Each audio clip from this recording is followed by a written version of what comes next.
Alhamdulillah, alhamdulillahilladzi amarna bid-du'a wa dhamina lana al-ijabah. Asyhadu an la ilaha illallah wahdahu la syarika lah wa asyhadu anna sayyidana wa nabiyyana wa maulana Muhammadan abduhu wa rasuluh la nabiyya ba'dah. Allahumma fassalli wa sallim wa barik ala sayyidina wa habibina wa syafi'ina wa karimina wa maulana Muhammad ibn Abdillah alladhi qad ballagha ar-risalah wa adda al-amanah wa nasaha al-ummah wa jahada fillahi haqqa jihadih wa ala alihi wa ashabihi salatan wa salaman daimaini mutalazimaini baqiyaini ila yaumil qiyamah amma ba'du. Subhanaka la ilma lana illa ma 'allamtana innaka antal alimul hakim. Wa qala ta'ala ud'uni astajib lakum. Wa qala Rasulullah sallallahu alaihi wasallam ud'ullaha wa antum muqinuna bil ijabah. Wa qala Ibnu Athaillah Sakandari la yakun ta'akhkhuru amadil ata'i ma'al ilhahi fid du'a'i mujiban liyasik fa huwa dhamina laka al ijabah fi ma yakhtaruhu laka la fi ma takhtaruhu li nafsika wa fil waqti alladhi yurid la fil waqti alladhi turid. Ibu-ibu dan bapak-bapak segenap jemaah Masjid Al-Falah yang dimuliakan Allah Subhanahu wa taala. Pertama-tama alhamdulillah Allah pertemukan kita di kesempatan siang hari ini. Bukan rencana saya, juga bukan rencana bapak-bapak. Ini rencananya Allah aja. Kalau secara manusiawinya by accident saya ketemu dengan Pak Nur Ikhwan, tetangga saya dalam sebuah acara walimatul arus. Bukan beliau yang nikah lagi, tapi kebetulan ada kawan yang menikahkan anaknya dan kami berjumpa di situ. Seingat saya terakhir diajak beliau ngaji itu waktu masih di Depok. Judul pengajiannya waktu itu mengingat kubur. Jamaah yang dimuliakan Allah Subhanahu wa taala, untuk kali ini kajian kita judulnya adalah doa-doa yang tulus dan dikabulkan. Jamaah yang dimuliakan Allah Subhanahu wa taala, kita ngaji santai aja ya. Karena pertama saya juga nggak suka terlalu serius. Jangan dilihat dandanan saya, dandanannya serius banget Ustaz. Ini dandanan begini ini kebetulan saya suka, katanya ini agak sunnah-sunnah Nabi begitu. Kebetulan sunnah Nabi yang bisa saya terapkan ya baru yang begini. Ada sunnah yang lain tapi berat kayak poligami, sunnah Nabi berat, saya nggak bisa. Jadi yang gini aja lah, yang ringan-ringan, yang cukup dengan ukuran duit bangsa kurang dari 200.000 saya sudah bisa pakai. Jadi jangan terlalu jangan gagal fokus dengan penampilannya ya, karena bisa saja kopiahnya saya buka, saya ganti topi, bajunya saya buka, saya ganti t-shirt, dan kemudian celananya saya ganti sarung dengan 504-nya Levi's, bisa saja. Dan biasanya saya juga begitu. Jamaah yang dimuliakan Allah Subhanahu wa taala, jadi kita sampaikan di kajian tentang doa secara santai saja. Karena sejatinya kita ini udah jadi umat baginda Nabi besar Muhammad sallallahu alaihi wasallam, itu yang harus santai itu kita sebetulnya. Yang harus santai kita. Yang enggak boleh santai itu yang belum jadi umat Kangjeng Nabi, yang belum beriman, nah itu hidup enggak bisa santai itu. Ya. Kalau sudah jadi umat Nabi itu santai saja insyaallah. Jadi muslim yang biasa-biasa saja. Biasa sholat, biasa ngaji, biasa sedekah, biasa puasa, biasa tahajud. Nggak usah ngoyo-ngoyo banget. Jamaah yang dimuliakan Allah Subhanahu wa taala, bahasannya tentang doa. Saya ingin berangkat dari sebuah kasus, mohon maaf. Ya. Tidak bermaksud menyinggung masalah politik, tapi kebetulan ini kasusnya kasus politik yang terjadi dan saya alami sendiri. Tanggal 14 yang lalu, siangnya saya nyoblos sama istri sama anak. Jamaah yang dimuliakan Allah, kemudian saya ngaji sampai jam 11 malam, pengajian di mana-mana. Pulang selintas saya lihat quick count dan saya demam. Saya demam Ustaz. Melihat quick count itu saya langsung ngereges, kan kecapean juga mungkin. Kecapean, habis itu ngereges, saya demam. Begitu pas mau tidur, Bapak jangan terus terang kali. Pas saya mau tidur, ya kebetulan istri saya kemudian kok merasa sepertinya suaminya ini ada yang berubah. Ya, saya nggak punya termometer, tapi tangan istri saya itu bisa jadi termometer, bisa jadi mesin penghitung uang, bisa jadi detektor duit, itu macam-macam tuh tangan istri saya itu. Jadi begitu dia tempelkan dia, bah, jika nomor yang cuman, kayak aku ngerekes deh. Tuan lah paracetamolnya cuman, semua kumaha itu penting isuk-isuk seger gitu. Jadi ngerekes saya.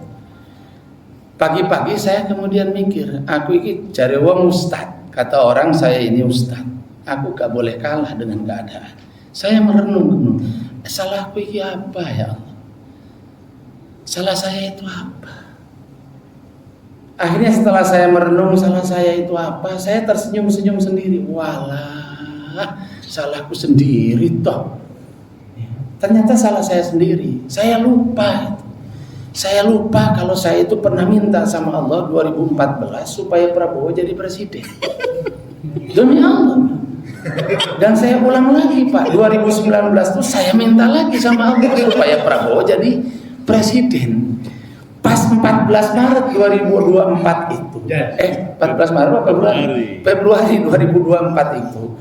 Saya minta berminggu-minggu itu mintanya ceramah nang dindi, ceramah intine itu pokoknya minta Anies jadi presiden. Lah kan Anies jadi presiden. Oh tiba akhirnya kemudian coro malaikat Jibril, kira-kira begitu secara imajiner kita bayangin. Ya apa ini? Kita malaikat Jibril lihat skornya Gusti 2014 orang ini minta Prabowo, 2019 minta Prabowo. Lo kok 2024 jaluk Anies itu ngitung skor 21. Lah terus ge monggo Gusti mawon. Wis kabulna ae sing 21. Jadi pas dikabul saya ngreges. Pas dikabul saya meriang. Paham? Jadi doa itu kadang dikabul bukan pada saat kita minta. Dan dikabul kadang ketika yang doa sudah lupa. Ya apa sampai? Kurang tak tambah satu ceritanya lagi. Biar santai gitu, biar udah tegang gitu loh. Dikabul doa kok demo itu piye sampean? Jamaah yang dimuliakan Allah Subhanahu wa taala, suatu ketika saya itu lagi jalan dari Lamongan menuju Surabaya dan itu hampir pasti hari Sabtu. Hari Jumat. Karena saya harus nemani istri ke Surabaya. Kebetulan istri saya liburnya itu kalau rumah sakit Muhammadiyah itu Jumat. Salah satu istri saya itu dokter spesialis kandungan. Bukan salah dua. Salah satu. Kemudian sambil jalan ya, saya mengendarai CR-V tahun 2005. Waktu itu yang bongkok generasi berikutnya itu udah mulai dibawa tuh pakai tronton tuh. Sambil nunjuk mobil itu, istri saya bilang gini, pindah kok nenggone garasiku. Gitu. Saya sebagai ustaz suka sholawatan kalau punya keinginan tuh. Allahumma sholli ala Muhammad. Makanya jangan hati-hati Bu, kalau pas nemani bapak kemudian bapak sholawatan lihat cewek cantik itu, saya khawatir ada maksud tertentu. Ini cara aku ya, cara saya itu assalamualaikum Allahumma sholli ala Muhammad. Bini yang nunjuk mobil untuk pindah ke garasi, aku sing sholat. Singkat cerita, 2013 Ramadan begini full saya di Cina. Begitu pulang Ramadan, saya nggak punya mobil. Pulang Ramadan, nggak hujan nggak angin, saya datang ke showroom mobil bekas. Saya beli CR-V bongkok. Saya bawa, kemudian saya panggil mekanik langganan saya bilang, "Mau tolong diperiksa ini mobil second." "Iya Pak Ustaz." Periksa sama dia, harus HP Pak Ustaz, bikin 3-4 tahun gak usah ngapa-ngapa, cuma ganti oli aja. Setelah itu saya mikir, saya kok gak mikir ya beli CR-V itu apa, gak mudeng. Kenapa tidak Toyota, kenapa tidak Suzuki, kenapa tidak yang lain. Saya baru ingat itu ketika kemudian mau mudik, sebelum mudik lah, masih Hamin 10. Setelah Syawal, karena saya datang itu sudah selesai sholat Idul Fitri. Saya sudah sholat Idul Fitrinya di Taiwan. Jadi saya berpuasa di Cina daratan, kemudian sholat Idul Fitri saya di Taiwan, di Cina kepulauan. Sehingga cerita, saya ngelihat tuh ada konvoi mobil. Begitu lihat mobil itu, ada mobil diangkut itu, Allahumma sholli ala Sayyidina Muhammad. Kelingan doa yang belasan tahun yang lalu, istri yang minta itu udah meninggal. Aku sih nyelawati si urip, masih hidup, masih jumeneng, masih sehat, jag-jag waringkas. Jamaah yang dimuliakan Allah, habis itu saya ingat, ya Allah. Loh Gusti itu cara kerjanya gini tuh. Begitu.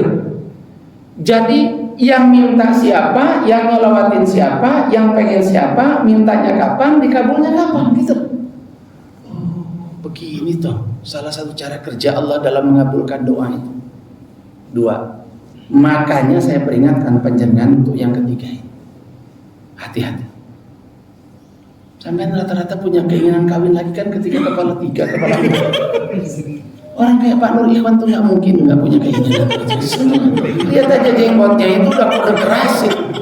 Jenggot panjang, celana cingkrang, ngaji Ustaz Khalid Basalamah. Saya pernah gantiin pengajian beliau itu nggak sengaja di balik papan. Saya mau ngaji ke tempat lain, tiba-tiba subuh-subuh saya ditelepon, Ustaz harus ke Masjid Istiqomah Pertamina. Saya bilang ngapain? Nggak ada jadwal saya di situ. Enggak Ustaz, kosong Ustaznya. Iya tapi bukan jadwal saya di tempat yang lain. Ya antum kan kosong subuh ini, kosong tapi nggak mau. Enggak ini, giliran siapa? Giliran Ustaz Khalid. Kenapa nggak datang dia? Datang Ustaz. Loh kenapa nggak ngisi? Baru nikah lagi Ustaz yang ketiga.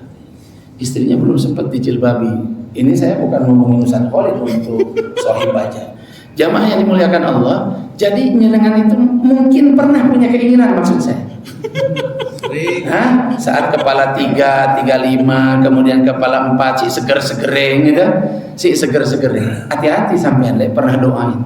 Pernah nyalawati perempuan cantik yang lewat, pernah nyelawati jandanya teman, pernah nyelawati apa segala macam. Aku khawatir dikabulnya itu pas sampean pensiun. Wis umur 60, kadang umur 65, ya. Nggak tahu kenapa, karena takdir kalau mau terjadi itu kita lupa peristiwanya. Tahu-tahu kejadian saja. Habis itu bangun-bangun sampai mau sahur, datang ke dapur, ada 2 orang nenek-nenek di dapur. Horor kan? Ada 2 nenek-nenek di dapur. Ya apa ini? Aku sahur, yang satu lagi goreng sambil yang satunya lagi ngulek sambal sambil haji. Itu baru 2. Ya Allah, dikabulnya itu 4. Sampai bangun pagi-pagi mau sahur, ada di riung opat nini. Ya Allah, tabaraka. Nah, ya, maafum ya? Ya sudah, pengajian segitu aja, yang penting sudah paham. Artinya apa? Kata Ibnu Athaillah, la yakun ta'akhuru amadil ata'i mujiban liyasika. Jangan sampai tertundanya, delaynya ijabah dari Allah. Ma'al ilhahi fid du'a. Padahal sampai itu serius, temenan ngoyo doanya itu. Jare Ustadz kudu sambil salawatan 4444 dilakoni. Karena kebetulan ini sudah Banten mulon dikit sampean meguru, kata guru dari kulon kudu poso muti. Kudu poso muti dilakoni. Oh, pokoke dia lakoni. Tapi kok ta'akhur gak kabul. Ta'akhur amadil apa? Delay, tertunda ijabahnya itu, dienteni, gak datang ijabah ini. Sampai kadang kita yang doa udah mulai lupa. Lupakah Allah? Mana ada? La ta'khudhuhu sinatun wala naum. Gak pernah tidur apalagi ngantuk. Gak pernah lupa, karena itu doa bukan untuk mengingatkan Allah, karena Allah gak lupa. Coba salah loh, Gusti, kok belum dikabul? Doa itu bukan untuk mengingatkan Allah, karena yang perlu diingatkan itu yang pelupa. Kalau kali panjenengan yang pelupa itu, Allah gak pelupa. Maka doa bukan untuk mengingatkan Allah, apalagi untuk meminta dalam tanda petik. Sing kudu dijaluki yang perlu diminta, nu kudu dipentate anu korek, merepet, jahe, buntut, kathiro, itu memang perlu diminta tuh. Terus ditargi bolak-balik masih belum ngasih juga. Allah mana perlu diminta dengan keyakinan kalau nggak diminta nggak ngasih. Allah itu Jawad, Maha Pemberi. Coba di list yang Allah kasih tanpa diminta dengan yang Allah kasih harus minta dulu. Banyakan yang dikasih Allah tanpa diminta dibandingkan dengan yang dikasih Allah lewat proses permintaan. Jadi Allah nggak perlu diingatkan. Fahuwa dhaminna lakal ijabah. Allah menjamin ijabah itu pasti diberikan. Karena itu Allah bilang, ud'uni astajib lakum. Minta sama aku, tak kasih sama. Minta sama aku, tak kasih sama. Fahuwa dhaminna lakal ijabah. Duluan mana coba ijabah Allah sama permintaan kita? Duluan ijabah Allah. Ustaz, iya Pak. Ini perusahaan ini ada CSR-nya Ustaz. Oh iya Pak. Ustaz ada kegiatan pendidikan? Ada Pak. Gini aja Ustaz bikin proposal ya.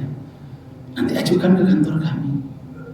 Saya mau tanya, mana duluan ketersediaan CSR dengan proposal yang saya buat?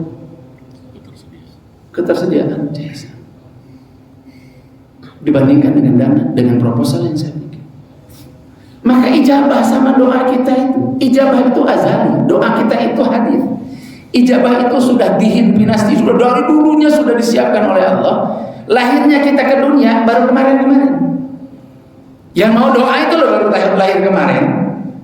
Benar Pak? Kadang aneh-aneh. Aneh-aneh. Fahuwa dhaminna lakal ijabah. Allah sudah jamin. Cuma kita kadang suka apa ya, gak sabar.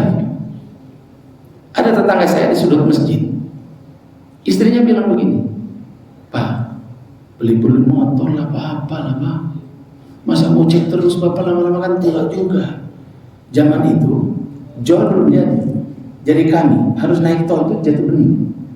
Istrinya cuma minta sama suaminya itu kredit motor lah. Tahun 2000 itu kan kredit motor susah, nggak semudah sekarang. Sekarang mobil cari mau bensin. Kalau kata istilah orang Sumatera itu, orang nawarin mobil tuh ke bawah pohon sawit. Suaminya bilang, ya dek, dananya belum cukup.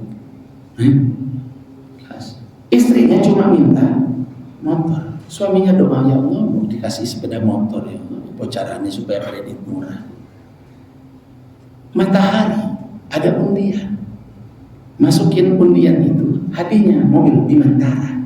Hadiahnya mobil Bimantara Cakra. Dulu ada mobil itu ada. Apa yang terjadi? Ibu ini bukan termasuk paket golongan tinggi yang setiap habis belanja flexing apa segala macam. Enggak. Dia cuma beli 1-2 kebutuhan lebaran, kuponnya dimasukkan kotak undian. Dilala. Yang menang dia. Yang menang itu dia. Belanjanya memang tidak sekali, tapi masukin kuponnya itu cuma sekali. Dan sekalinya masukin itu, Bimantara Cakra itu dibawa pulang ke rumahnya. Pemenangnya dia. Itu kalau kita bayangkan dialog di langit sana, orangnya cuma minta apa? Motor. Cari Jibril, oh, gak ngerti tak mau dikasih sedan Pak Bimantara Cakra. Gak ngerti tak mau dikasih sedan. Kok jalurnya mau motor, kok cuma minta motor padahal mau dikasih sedan. Jadi kerap kali permintaan kita itu remeh banget dibandingkan kesiapan pengabulan dari Allah Subhanahu wa Ta'ala. Kalau versi Cakung begini, ada mahasiswa Universitas Airlangga kedokteran minta kepada Allah setiap hari supaya lulus jadi dokter. Padahal malaikat itu bilang gini, Gusti, bukannya orang ini mau dijadikan menteri kesehatan? Iya, Bril Carnoai. Pengetahuannya cuma segitu, mintanya cuma jadi dokter. Yang minta jadi dokter ini nggak salah, karena bukan ITB, kuliahnya memang di UNER jurusannya kedokteran. Tapi permintaan dia itu ternyata seremeh itu. Sementara rencana Allah mau menjadikan dia sebagai menteri kesehatan di Indonesia. Kira-kira ada kemungkinan begitu nggak dengan doa-doa kita itu? Ada kemungkinan begitu dengan doa-doa kita itu. Jadi jamaah yang dimuliakan Allah, fahuwa dhaminna lakal ijabah. Allah pasti kabul doamu. Ya. Cuma bentuk pengabulannya fima yakhtaru laka. formatnya itu yang Allah pilihkan untukmu, la fi ma takhtaruhu li nafsi, bukan sakar. Wa fil waqtil ladzi yurid, dan timingnya, momentumnya di waktu yang Allah inginkan. La fil waqtil ladzi turid, bukan di waktu yang engkau inginkan. 2014 Jarod Prabowo gak diparingi, 2019 minta gak dikabul, pas 2024 sudah beda doanya, dikabulkan. Mau gimana? Alhamdulillah. Hanya sudah lupa ya terhadap permintaannya. Wih, tapi loh, baik buruk itulah menurut pandangan kita. Menurut pandangan kita. Asa an takrahu syai'an wa huwa khairul lakum, kadang kau benci sesuatu padahal menurut Allah itu baik. Wa asa an tuhibbu syai'an wa huwa syarrul lakum, kadang menurutmu itu baik tapi menurut Allah itu tidak baik. Seberapa sih pengetahuan kita? Wallahu ya'lamu wa antum la ta'lamun. Allah yang Maha tahu, kalian tidak tahu apa-apa. Ya mau dimasuk-masukkan dikit-dikit. Oh pantas kemarin itu gini, walah pantas kemarin itu gitu ya. Jadi mau ikhtiar. Semakin kita pasrah dalam doa kepada Allah. Nah ini pasrahnya ini yang agak susah. Pasrahnya itu yang agak susah. Karena kita punya keinginan berdasarkan mata kita, berdasarkan telinga kita, berdasarkan pengalaman kita yang serba terbatas itu. Kita punya sejumlah keinginan. Ya. Tapi itu tidak apa-apa, semua kemauan. Karena kita tidak bisa berpikir dengan cara berpikir Allah. Kita hanya bisa berpikir cara berpikir kita. Doa itu kewajiban kita, ijabah itu kewajiban Allah. Lihat pakai bahasa kewajiban. Doa itu kewajiban kita, ijabah itu kewajibannya Allah. Maka kita hanya berpikir pada tataran kewajiban kita.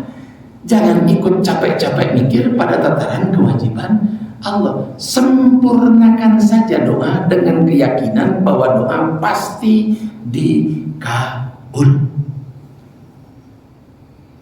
Ada orang dinyek, ngerti dinyek, dibully. Darakeun we cenah anu daraga anu marareser darakeun cenah si imam sing bisa ka Mekah.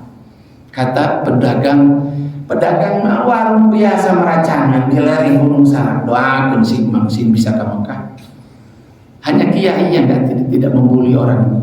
Didoakan mudah-mudahan sing bisa ke Mekah. Didoain sama kamu mudah-mudahan bisa ke Mekah.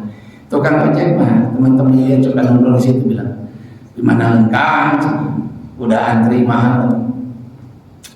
Nah, tapi orang ini tidak kehabisan ikhtiar. Dia tetap aja, Gusti ya Allah. Kucing karena sepna lauk, kucing sieun kucai, lauk taraka darat. Tapi kucing karena laut. Kucing demenannya ikan. Kucing gak pernah ke air.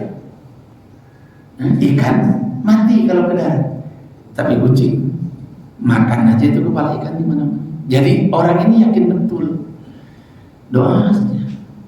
Gusti Maha Kuasa. Ada pesawat namanya Sukhoi, baru dicoba terbang. Kalau dalam guyonan orang kita waktu itu, penasaran orang Rusia pengen lihat segede apa salak, ditabrak salaknya, hancur pesawatnya. Ribuan kendaraan naik ke atas, dari mulai kendaraan ini itu sekedar penonton dan sebagainya. Warung yang tadi dibully, yang rasa-rasanya nggak mungkin ke Mekah. Kenapa? Yang belanja tukang ojek dari mulai Senin sampai Kamis kasbon, Jumat tambah kasbon lagi. Bayangkan Pak, hari itu habis ribuan. Dari mulai kejadian ribuan bus dia habis jualan aqua itu, sampai truk aqua itu datang buat ngedrop.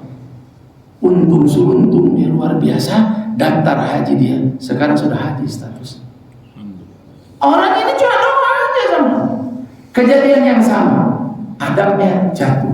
Ada orang di Paloko sana jauh kali. Mau nunggu panen apa untuk pergi haji Pak? Waktu itu zaman haji masih sekitar 100 jutaan habis. Masih sekitar itu harganya.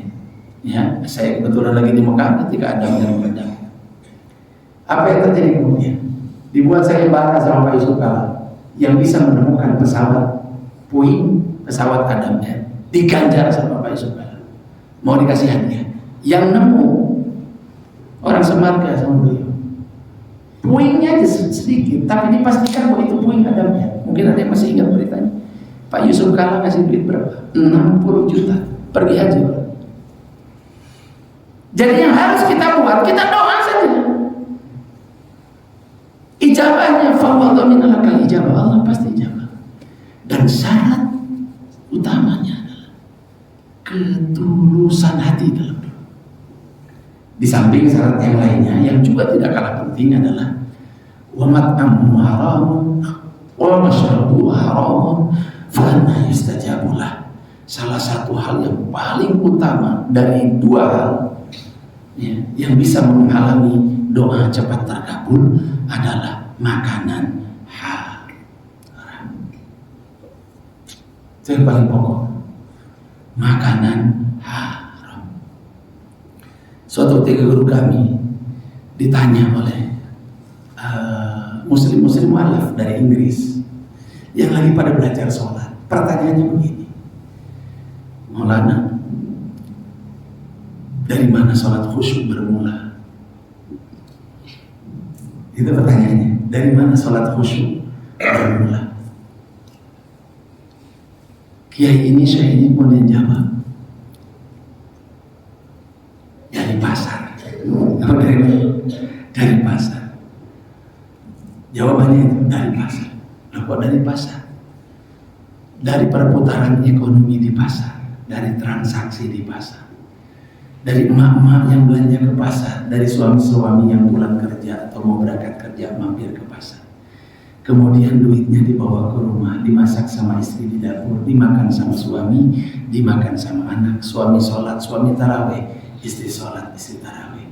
Semua kehusuan sholat mereka dimulai dari seberapa halal makanan yang masuk ke dalam perut mereka. Dalam kitab Minhajul Muslim karangan guru saya, guru kami Syekh Abu Bakar Jabil Al-Jazairi, guru kami saat di Madinah, itu ada sebuah riwayat, ada orang yang kalau sholat itu selalu kepengen di sop pertama, kayaknya berpantang untuk dapat sop kedua, ketiga.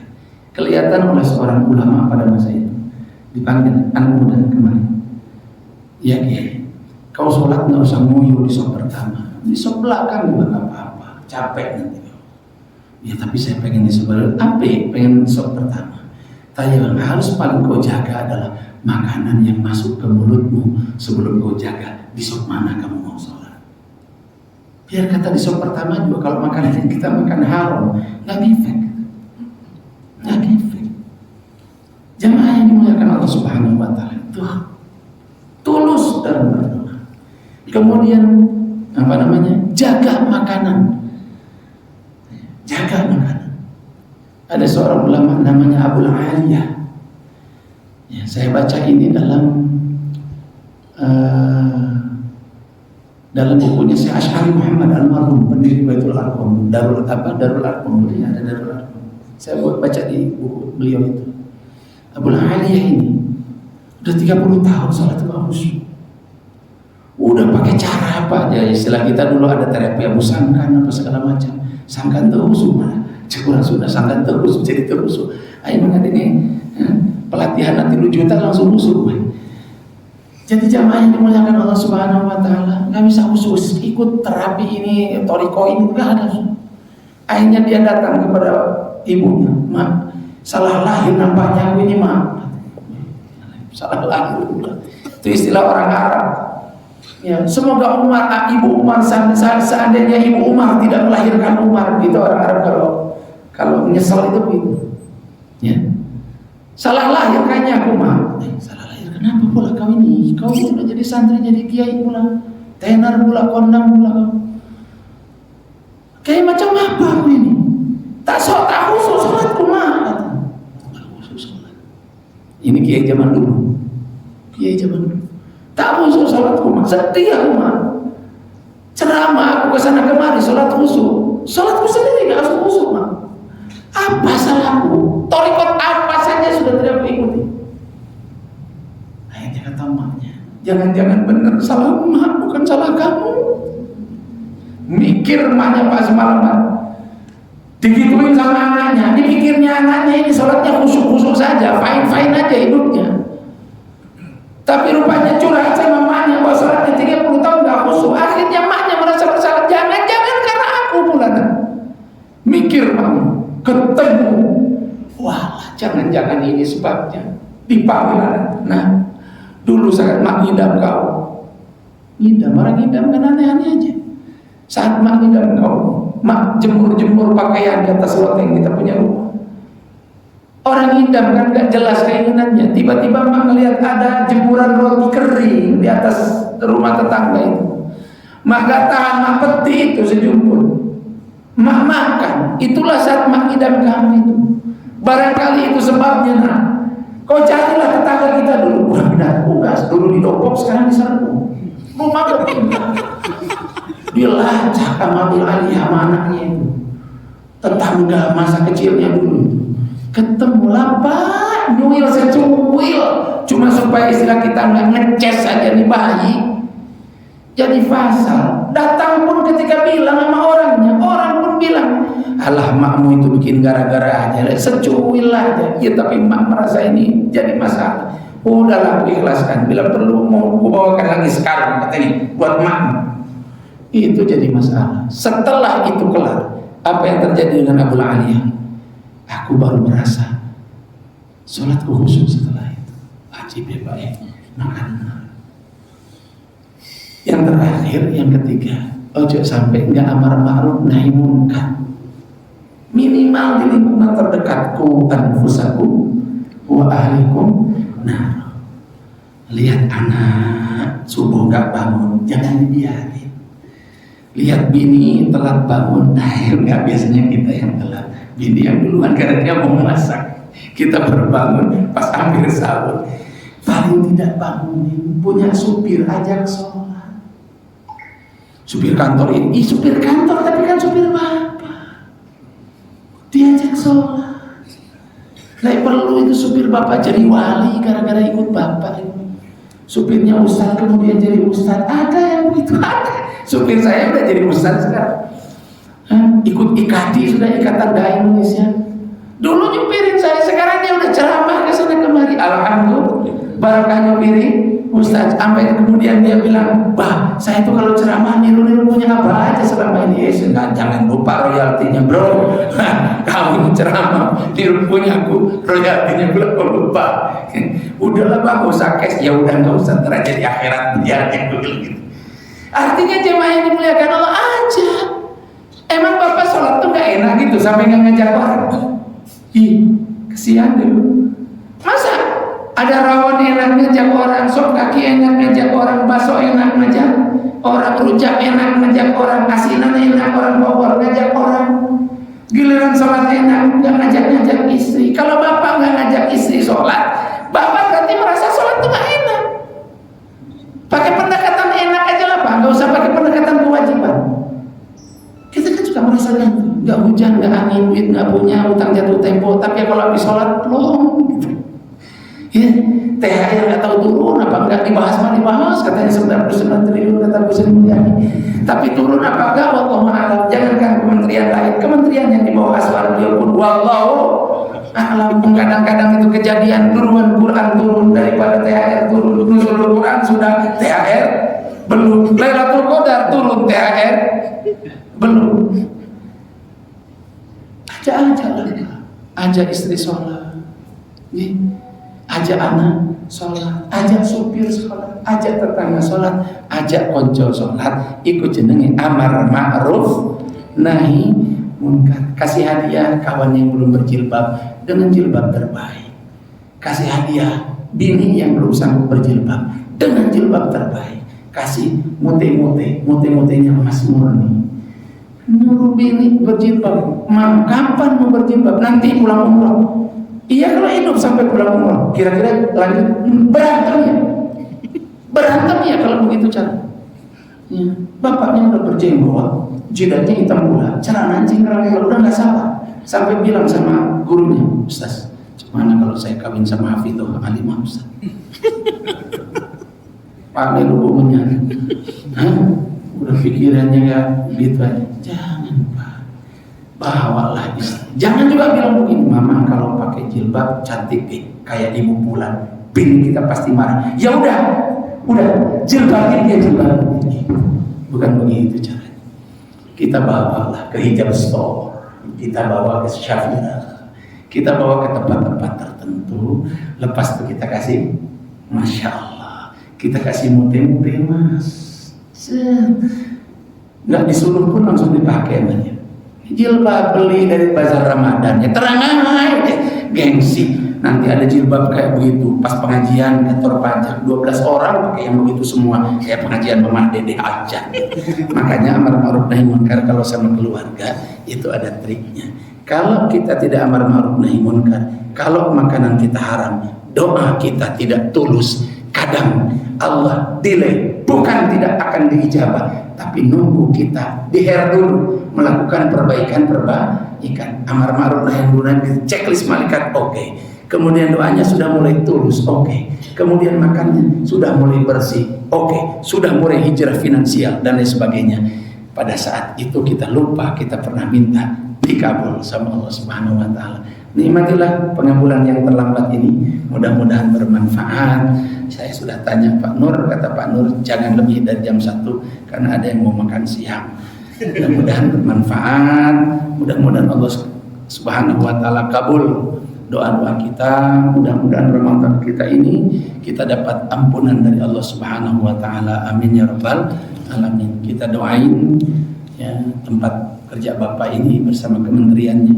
Mudah-mudahan oleh Allah Subhanahu wa taala dan seluruh bangsa kita, bangsa Indonesia, enggak usah khawatir, insyaallah orang Indonesia seluruh persoalan selesai dengan ketemu, seluruh persoalan selesai dengan makan nasi goreng, seluruh persoalan selesai dengan ketemuan di stasiun kereta. Jadi sekalipun nampak kayak apa, nanti tahu-tahu selesai dengan buka bersama.